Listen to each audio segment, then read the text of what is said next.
Joining us tonight on This Is Exclusive is a very special guest, a prominent Iranian voice, Professor Marandi of University of Tehran. This is perhaps his first interview to an Indian news network. And what makes him even more special is the fact that he has also been a member of the Iranian delegation that had gone to Islamabad for talks with the United States of America. Now, while the talks did not really materialize, what's the future like? And what really perhaps went wrong in the talks that took place in Islamabad? For more on this, I'm joined by Professor Marandi. Professor Marandi, thank you very much for joining us on this broadcast. Let me straight away begin by asking you, you were in Islamabad along with your foreign minister and the entire delegation that had talks with the United States of America. It did not eventually boil down to what was seen as a concrete talks that were supposed to take place. What went wrong? Well, first we had a major problem in that the agreed upon ceasefire between Iran and Trump did not materialize because Netanyahu refused to abide by the halt in hostilities, and he carried out a huge wave of airstrikes on civilian targets across Lebanon, slaughtering hundreds of people within an hour or so, but basically to send a message that he will not allow progress to be made. And as a result, the Iranians then refused to carry out their commitment in allowing more ships to pass through the Strait of Hormuz, because obviously the American promise was not fulfilled. And then the talks that were to be held in Islamabad had another problem, but with the same source being the problem. And that was that it was clear that the American side did not have the authority to make decisions, while the Iranian delegation was... Why do you say that they did not have the authority? You had the US Vice President J.D. Vance there. So who really had the authority, Professor Marandi? That's quite a revelation that you're making, that even though US Vice President was present there, you're saying that they did not have the authority? Yes, that is quite stunning. The Iranian side had full authority, but Mr. Vance constantly had to make phone calls. To whom? And to different people in the United States, but most importantly, I believe, was to Netanyahu.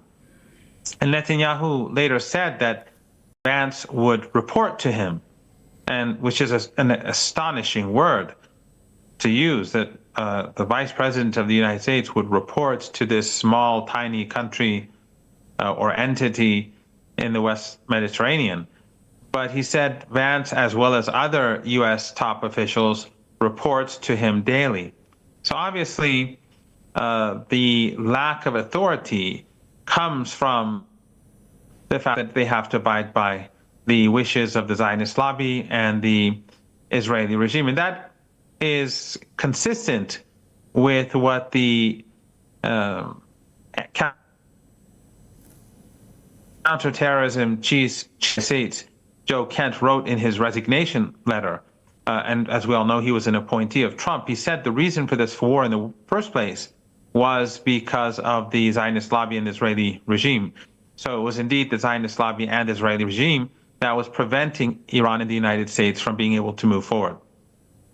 So you're saying that during that entire period when J.D. Vance was present in Islamabad, he did not have the authority because the clarity wasn't really coming in from Israel. Was there any indication that was given to you and your colleagues when you all were in the talks that perhaps there were other limitations that they had? And if there were other limitations, what were the other limitations that the US delegation essentially had, and which is why there wasn't a fruitful discussion? Well, I wasn't in the room, but this is the information that came from the Iranian delegation. Vance, and also this is something that Vance later himself admitted, and others said too, that he was constantly making phone calls. And I think this was the key issue, the reason why both sides traveled to Pakistan, to Islamabad, was to sit down and finalize a deal. But there was some progress during the day, but then late at night or in the evening, the United States suddenly changed direction. And I think that is consistent with Netanyahu's demands. Netanyahu wants the crisis to continue. And for him, resolving the problems and easing the global energy crisis is of no concern. So he blocked progress, and subsequently, of course, the Iranians continue to put pressure on the United States. And ultimately, yesterday, Iran threatened to strike the Israeli regime again. And so that's why last night Netanyahu accepted a ceasefire. Things have now altered, Professor Morandi. There is a ceasefire that exists between Israel and Lebanon.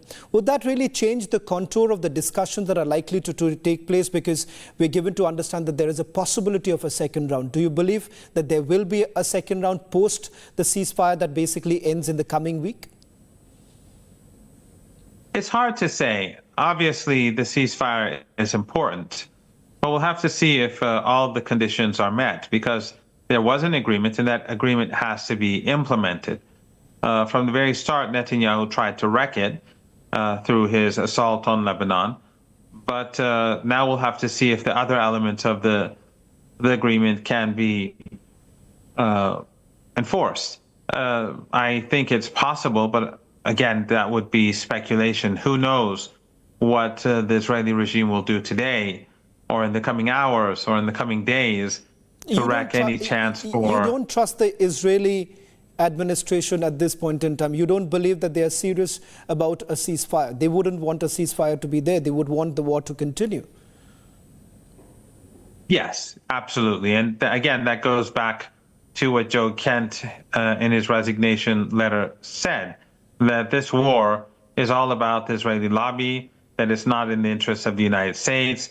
He said that Iran was not developing a nuclear weapon. Iran was not a threat to the United States. But this is what Netanyahu wanted, and this is what they want. So it's as clear as day that this global crisis is because of Netanyahu and the Zionist lobby.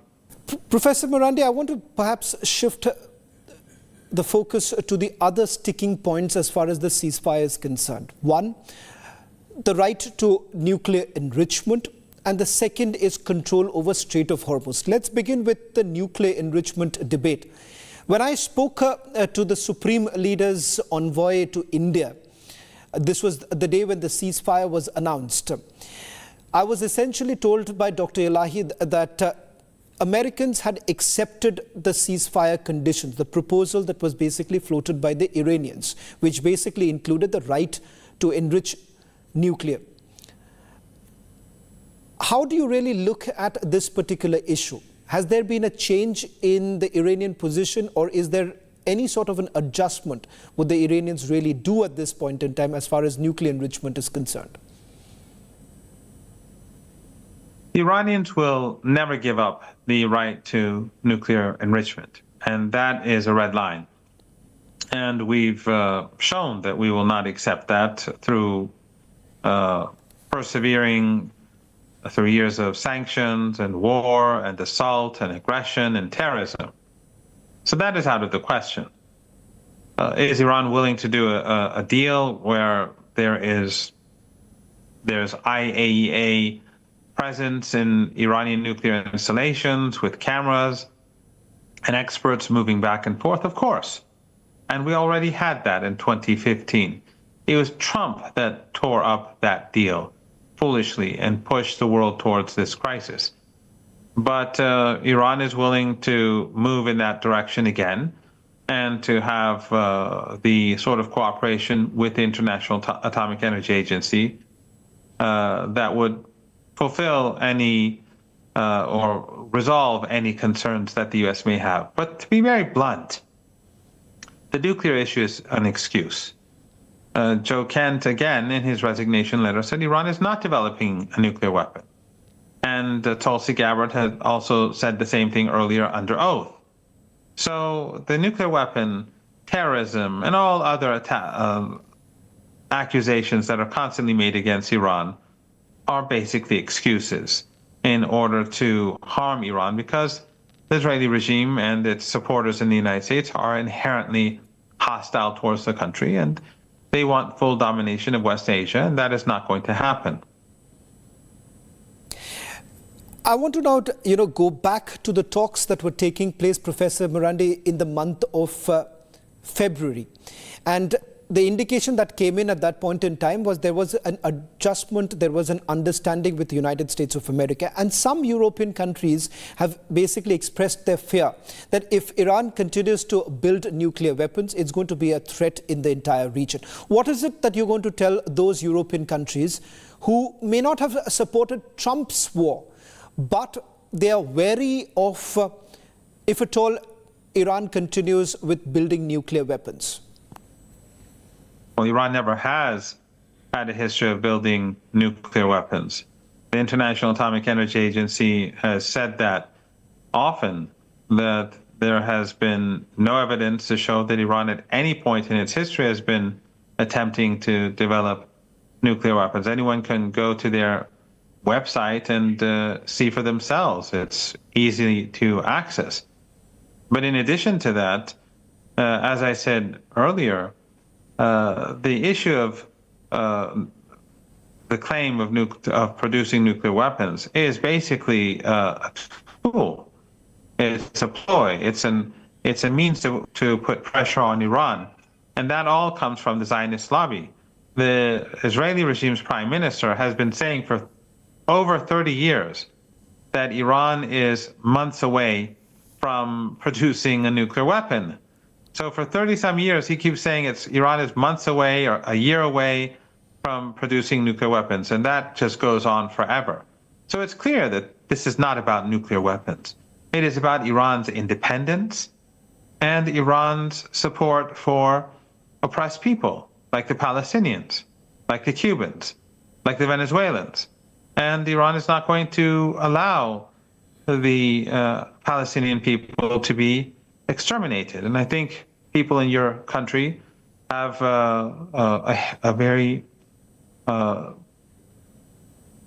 problematic history, painful history with empire themselves.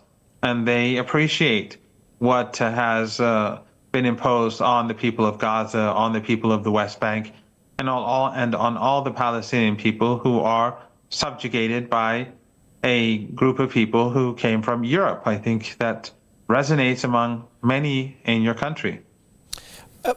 Professor Morandi, what is it that the world does not know about what transpired in Islamabad, the talks that took place? You've already indicated that the US delegation did not even have the authority. What more does the world really not know? Because the Americans have carried out a propaganda, as the Iranians say. They've carried out a full-fledged propaganda, and the real picture hasn't really come out. Perhaps today there is a great opportunity, Professor Morandi, through Republic Media Network, you can let the world know what is it that they do not know about the Islamabad talks. What is clear is that the two sides went there to resolve issues that existed in order to ease the global economic crisis. One side was fully prepared, that was the Iranians, and the other side was not. The other side was constantly making contact with different entities that were not in Islamabad. And the most important of which was the Israeli Prime Minister. And of course, the Israeli Prime Minister has been trying to block progress from the beginning. When the ceasefire was agreed upon, he bombed Lebanon and slaughtered hundreds of women and children, and intensified his invasion so that there would not be a ceasefire. So that there will not be oil and LNG passing through the Strait of Hormuz. You're saying that they were never serious about stopping the war. Does that mean that once the ceasefire ends in the coming few days, there is a high possibility that the Americans would resume the war? At least that's the indication that came in from the Secretary of War, Pete Hegseth, when he did a press conference late last evening. So do the Iranians believe that they will stick to their word and continue with the ceasefire, or there is a high possibility that the war could resume? Because of the role of the Israeli regime, the Zionist lobby, and the likes of Netanyahu, we cannot say anything for certain. As we speak, the Iranian armed forces are preparing themselves for a new round of war and conflict. We did not start this war, and we did not initiate any round of escalation. But the United States is driving the world towards economic catastrophe, and it is doing so largely because of pressure from the Zionist lobby and the Israeli regime. So it remains to be seen if ultimately the United States makes the decision to prioritize the interests of the United States in the world and to have an extended ceasefire and peace, or will it prioritize the demands of Netanyahu and the Zionist regime and sacrifice the global economy as well as the American economy? Let's look at the roadmap, particularly keeping in mind Strait of Hormuz becomes the biggest talking point right now, the control over Strait of Hormuz. The Americans say that there is a naval blockade that is underway. Give us a sense, Professor Marandi, what's really happening in that area right now, and how long can this really continue? Is there any discussion that the Iranians are going to have as far as control over Strait of Hormuz is concerned? No, absolutely not. The Iranians will continue to control the Strait of Hormuz, and that will be permanent. Remember, we did not implement any control over the Strait of Hormuz before this war. But after these Arab family dictatorships in the Persian Gulf conspired with the United States and the Israeli regime to attack Iran and slaughter Iranians, they allowed the Americans to use those bases that they had in the Persian Gulf. They allowed the Americans to use their airspace. They allowed the Americans to use their territory to fire missiles. They are a part of the war. They are part of the reason why so many little girls at the school in Minab were slaughtered by the Americans. 168 girls were slaughtered on day one of this war that the United States and the Israeli regime imposed upon the Iranian people. So as a result of that war, the Iranian policy has shifted. It will now control the Strait of Hormuz. It will demand reparations from these regimes that hosted U.S. bases. And it will also make sure that the Persian Gulf region is no longer a place where you can have foreign forces come in and launch a war against Iran. I think that is quite understandable for anyone in any country across the world that has faced the situation that Iran has faced in the past. So the longer the U.S. the longer the U.S. siege on the Persian Gulf continues, the more grave the situation will be for the global economy. And so the United States is shooting itself in the foot. Iran is fighting an existential war, and the United States is fighting a war of choice. It is a war of choice that they're carrying out because of the Zionist regime. So it's obvious that Iran will fight until it achieves its goals. Professor Marandi, what happens next? What's the roadmap ahead? Iranians are saying that they are not going to lie low. They will fight back if at all the war resumes. How do you really then find a resolution on this entire issue? Let's be clear that lives have been lost here.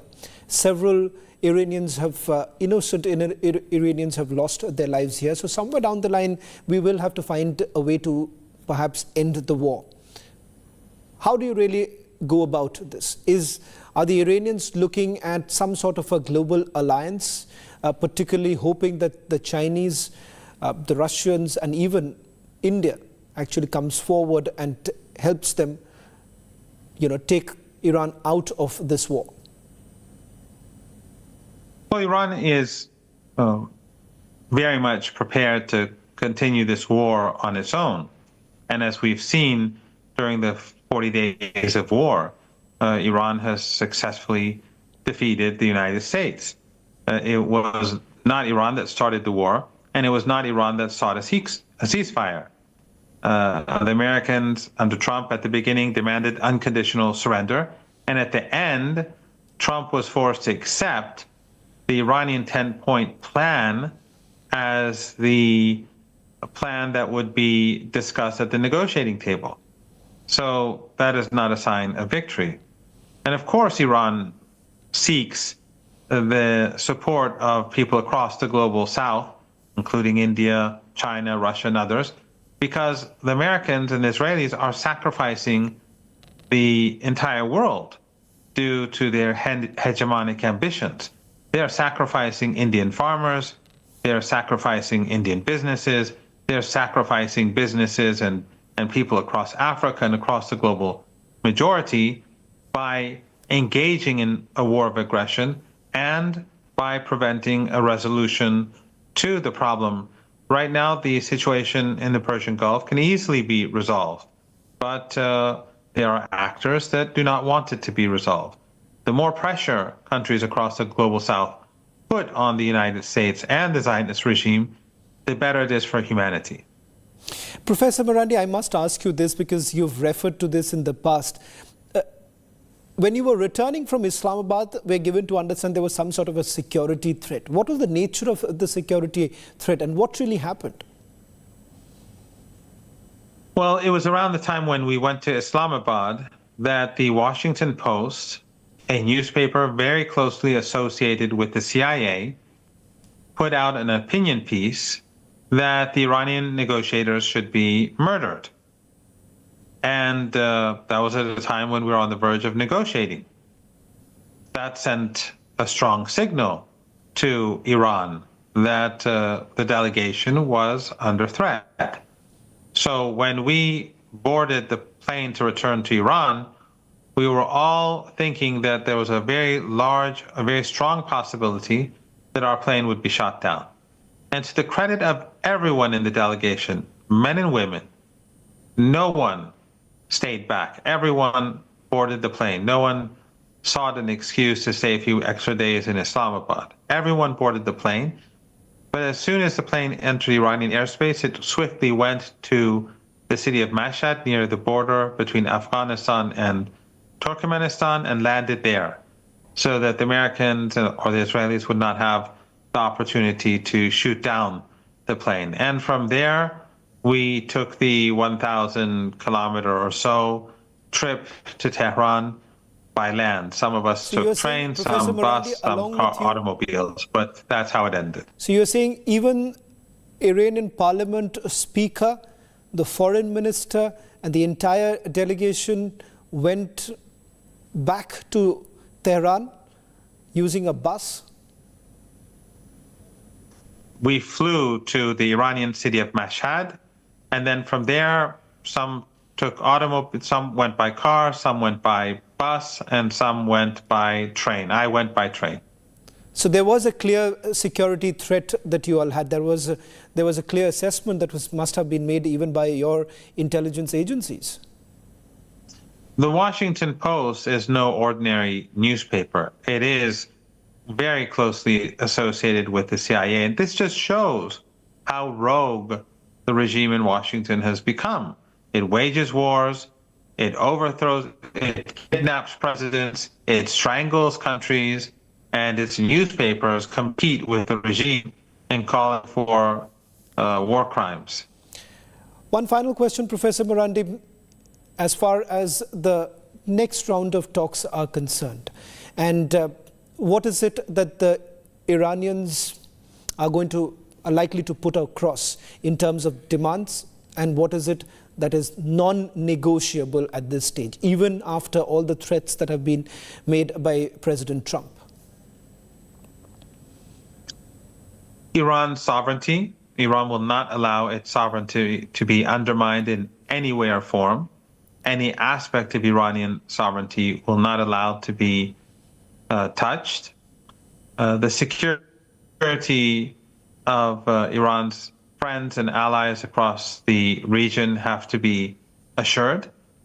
And Iran's status with regards to the Strait of Hormuz will not be changed whatsoever. Well, thank you very much, Professor Marandi, for joining us on your first interaction with Republic TV. Looking forward to more such interactions and helping us understand the Iranian perspective, which is extremely important to navigate us through this global crisis that all of us are staring at. Thank you very much for having me.